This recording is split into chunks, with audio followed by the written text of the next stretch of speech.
संकटांवर मात करण्यासाठी, जीवनात समृद्धी आणण्यासाठी आणि आपली स्वप्न पूर्ण करण्यासाठी आता आपल्याला साथ देतील शुभरत्न। आर्थिक, प्रापंचिक, राजकीय आणि शारीरिक भरभराटीसाठी आजच आपल्या राशीचं शुभरत्न परिधान करा।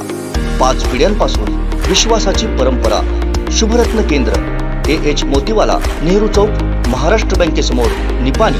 मोबाईल 09448 14 24 21।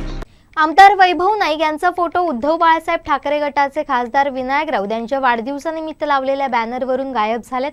हे फोटो गायब करण्यामागे विनायक राऊत यांचाच हात आहे। आपल्या मुलीला कुडाळ मालवण मतदारसंघातून विधानसभेची तिकीट मिळवून देण्यासाठी विनायक राऊत यांनी आमदार वैभव नाईक यांचा उद्धव बाळासाहेब ठाकरे गटातून पत्ताच कट केलाय। त्यामुळे आमदार वैभव नाईक ही शिंदे गटात जाणार आहेत हे निश्चित झाले असा घणाघाती आरोप करत भाजपचे ओरोस मंडल अध्यक्ष दादा साईल यांनी विनायक राऊत वैभव नाईक यांना लक्ष केलंय। पाहूया। खासदार विनायक राऊत यांच्या बॅनरवरनं इथल्या आमदारांची, वैभव नाईकांची छबी गायब झाली। हे खरं म्हणजे फार पूर्वीपासून सुरू आहे, कारण खासदार विनायक रावांना आपल्या मुलीला या मतदारसंघातून आमदार करायची फार मोठी इच्छा आहे आणि त्यामुळे ते विनायक राऊत आणि वैभव नाईक यांचं शीतयुद्ध हे फार पूर्वीपासून सुरू आहे आणि आत्ता खऱ्या अर्थाने त्याचं पर्यावसन आपण बघायला मिळतं आहे। बॅनरवरनं फोटो गायब झालेत आणि आमदार वैभव नाईकांचं कुठेतरी खच्चीकरण करण्याचं काम विनायक राऊत त्या ठिकाणी करत आहेत आणि त्याची जी पुनरावृत्ती आहे।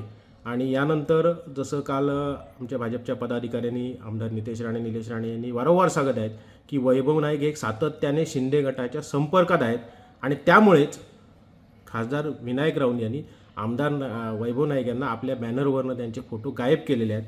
थोड्याच दिवसात वैभव नाईक हे अन्यत्र दुसरे कुठेतरी आपल्याला पाहायला मिळून येतील।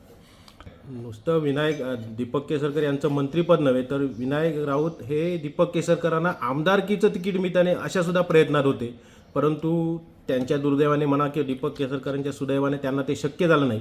परंतु त्यांचं मंत्रिपद त्यांनी नक्कीच काढून घेतलं आणि त्यामुळे दीपक केसरकर हे शिंदे गटात गेले।